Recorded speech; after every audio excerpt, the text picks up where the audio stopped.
Isso me remete às questões de estar no lugar certo na hora certa no mercado.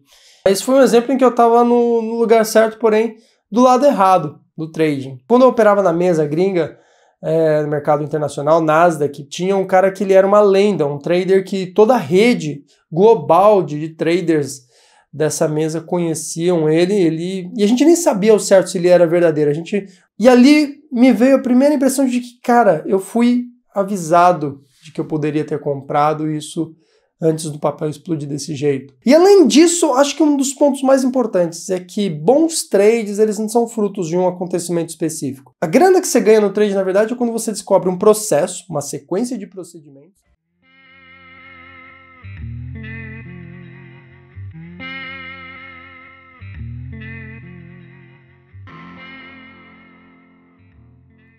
Você já teve aquela sensação de estar no lugar certo, na hora certa? Há poucos dias atrás rolou uma explosão de um caminhão com produtos químicos num posto de gasolina que fica a uns 500 metros daqui de casa. Assim, a explosão foi muito forte. Foi forte o suficiente para você ter ideia, para os vidros da sala da minha casa quebrarem, né? E não só da minha, de toda a vizinhança aqui no condomínio. De tão forte que foi o impacto. E eu vi um vídeo, inclusive, eu vou ver se o Bisoto consegue colocar aqui na edição, de uns caras que estavam lá na hora, né, que o caminhão estava pegando fogo e na hora que, inclusive, ele explodiu. E eu fico pensando, cara, imagina as pessoas que estavam passando, era bem numa rodovia grande que tem aqui no estado de São Paulo, imagina as pessoas que estavam passando na hora que a explosão ocorreu. Se ela foi o suficiente para quebrar vidros de casa, né, com certeza na pista, onde passam inúmeros carros a 90, 100 km por hora, lá com certeza o impacto a percepção dele foi bem maior. Isso me remete às questões de estar no lugar certo na hora certa no mercado. Eu lembro que em 2007 eu estava operando ações da Apple quando eles anunciaram que iam lançar eu lembro até hoje, era um telefone celular que tinha iPod. Era isso, a tecnologia que tinha em 2007 era do iPod, né, na Apple, no caso da Apple. Ninguém falava de iPhone ainda, né? E era o anúncio do iPhone. Isso foi em janeiro de 2007. Vale lembrar que o iPhone ele foi oficialmente apresentado em junho daquele ano. Mas só o fato deles terem anunciado um aparelho em janeiro que misturava o iPod com um telefone celular fez as ações da Apple dispararem e eu estava vendido na ocasião. Ainda bem que eu estopei curto. Esse foi um exemplo em que eu estava no lugar certo, porém do lado errado do trading. Mas eu acho que uma das coisas mais emblemáticas nesse sentido veio um pouco depois. Emblemático não pelo acontecimento em si, mas pela minha maturidade na época. Eu achava que eu tinha perdido uma grande oportunidade. O que tinha acontecido? Eu estava na corretora, trabalhando, eu tinha saído já do mercado norte-americano, eu estava trabalhando numa área de gestão da corretora brasileira, e um amigo meu que continuou operando e tinha contato com os traders gringos, ele me falou, cara, eu recebi uma informação aqui, parece que tem uma movimentação, um fluxo muito forte de dinheiro no mercado brasileiro, rolando hoje. Os gringos aqui estão comprando muita ação brasileira. Quando eu operava na mesa gringa, no mercado internacional, Nasdaq, tinha um cara que ele era uma lenda, um trader que toda a rede global de traders dessa mesa conheciam ele, e a gente nem sabia ao certo se ele era verdadeiro. A gente, por muitas vezes, dizia que ele foi uma criação fictícia do gestor do escritório para gerar motivação na equipe. E até que um amigo meu, que hoje, inclusive, é o sócio fundador comigo aqui no Portal do Trader, ele recebeu uma comunicação pelo sistema interno de comunicação da mesa, direto desse trader.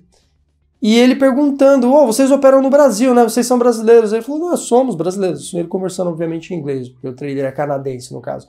E ele falou, tá acontecendo uma movimentação muito estranha. Eu tô comprando tudo que eu posso de papel brasileiro para desovar no final do dia. Ele tava fazendo uma mega de uma operação pesada de day trade. Aí ele falou, olha, eu vou ver. Eu tenho um amigo meu trabalhando numa área de gestão, vou ver com ele. Ele tem acesso a Bloomberg, né? E aí esse meu amigo entrou em contato comigo. Eu procurei no Bloomberg, não vi nada. Perguntei pro gestor, chefe da área, ele falou, não deve ser nada, deve ser alguma coisa pontual. O Petro tem notícia boba todos os dias. E, enfim, eu falei, olha, aqui não tem nada. Ele falou, os caras estão falando aqui que tem um fluxo muito forte de compra em papéis brasileiros. Petrobras era um deles. E, bom, não deu em nada. Passou 10, 15 minutos depois, assim, os papéis da Petro explodiram com um movimento de compra insano como ninguém nunca tinha visto. E o que movimentou isso? Né? Poucos minutos depois a gente já sabia, porque aí já estavam nos veículos, nos canais, nas plataformas de comunicação. A Petro havia descoberto petróleo no pré-sal.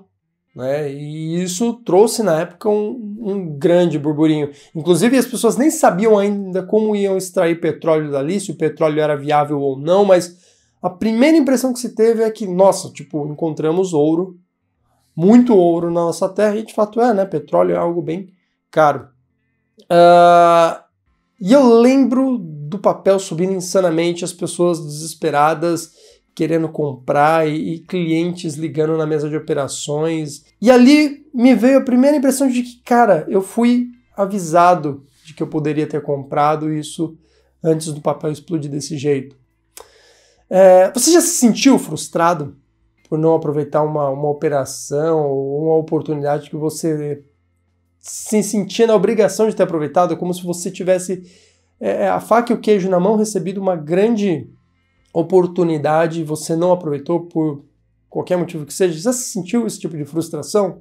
Eu pergunto porque o mercado ele acaba fazendo muito isso com a gente no começo, só que essa sensação ela é baseada em premissas completamente falsas. Para ser bem sincero, ninguém é vidente, ninguém consegue prever o que vai acontecer no mercado, e muitas vezes se a gente não toma uma decisão é porque faltou de fato informações suficientes para a gente estar seguro naquele momento.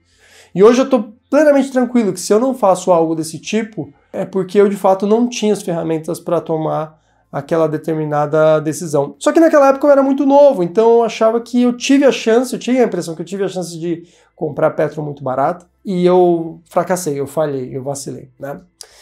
O ser humano ele tem essa mania de achar que ele pode prever as coisas. Se você vê, depois de toda a grande crise, subprime, aparecem inúmeros especialistas dizendo como a crise poderia ser evitada. A pandemia, a mesma coisa. Todo mundo vira especialista, né? E fala de propagação de vírus e como você poderia evitar e como você lida e modelos de quarentena. A verdade é que se todas essas coisas pudessem ser evitadas, elas seriam evitadas, porque são vidas sendo perdidas, é muito dinheiro, é muito atraso da economia. Então, se por algum instante as pessoas, mesmo os órgãos governamentais, tivessem a plena noção do que poderia acontecer, isso não aconteceria porque eles tomariam todas as medidas possíveis para frear um impacto desses. Então, não caia nessa ilusão de que, poxa, poderia ter sido evitado ou eu poderia aproveitar aquela oportunidade, porque depois que passa, né, analisar o passado é muito fácil. E você sabe qual é uma das maiores ilusões que o mercado impõe pra gente? Ele nos dá a sensação de que nós conseguimos prever movimentos futuros. Isso porque quando a gente observa movimentos passados, nós temos uma noção muito clara do que aconteceu. E à medida que a gente tem uma compreensão muito nítida do passado, a gente tem alguma impressão de que a gente pode inferir o futuro, a gente tem ferramental para previsão, né? Só que isso é uma sensação apenas, é uma impressão completamente psicológica, ilusória. O fato da gente compreender o passado não significa que a gente torna o futuro previsível. E você, o que você acha? Você acredita que as crises são previsíveis? Você acredita que dava para ter evitado a pandemia? Talvez você não tenha passado pelo subprime, né? Mas muitas pessoas falaram que o subprime deu sinais. Cara, depois que acontece, é óbvio, tudo dá sinal, né? A pandemia deu sinais, mas sinais que ao longo da nossa história a gente viu várias vezes, sabiamente a gente ignorou porque não foi nada demais, né? Então, se a gente começar a pirar e dar atenção demais, mirar os holofotes para tudo o que acontece, por outro lado, a vida vira um inferno, cara. Fica impossível acertar de fazer as coisas, fica impossível de prosperar. Não vou tentar atravessar a rua porque, pô, caiu um avião na cabeça da pessoa e pode cair um avião na minha cabeça também. Se não for um avião, é um raio. Eu já vi acontecer de cair raio também. Se não for raio, é bala perdida. Pô, bala perdida tem... Poxa, se você começa a ficar muito neurótico desse jeito, só porque é possível, você não faz absolutamente nada da vida, né? Então, eu acho importante ter uma noção de que as crises ou qualquer grande movimento de mercado, em boa parte das vezes, eles não são previsíveis. Por mais que depois que passou, você vê que existiam evidências que antes daquilo acontecer, você teria enxergado, mas não teria enxergado de verdade, né? Porque a gente tem atenção antenada em diversas coisas diferentes, então isso conta bastante. E além disso, acho que um dos pontos mais importantes é que bons trades, eles não são frutos de um acontecimento específico. Um bom trade, ele não é igual uma virada da Mega Sena, assim. O Mega Sena da virada, aliás, né? Que é uma grande tacada com um mega bolão. A grana que você ganha no trade, na verdade, é quando você descobre um processo, uma sequência de procedimentos e consegue replicar isso de maneira ordenada e, enfim, repetida e ir acumulando dinheiro desta forma. Não é o fato de você ter acertado aquela operação no olho da mosca que fez você decolar. Inclusive, essa questão de processo a gente acaba transferindo para outras coisas da nossa vida. Às vezes a gente traz isso da nossa vida e transporta para o trading. E me faz lembrar sobre diversas lições que o trading trouxe para minha vida. Não sei você, o trading já te deu boas lições na sua vida? Fica antenado, porque esse vai ser o nosso papo no nosso próximo encontro aqui na Conta Real. Foi um prazer estar aqui com você e a gente se vê na próxima semana. Um forte abraço.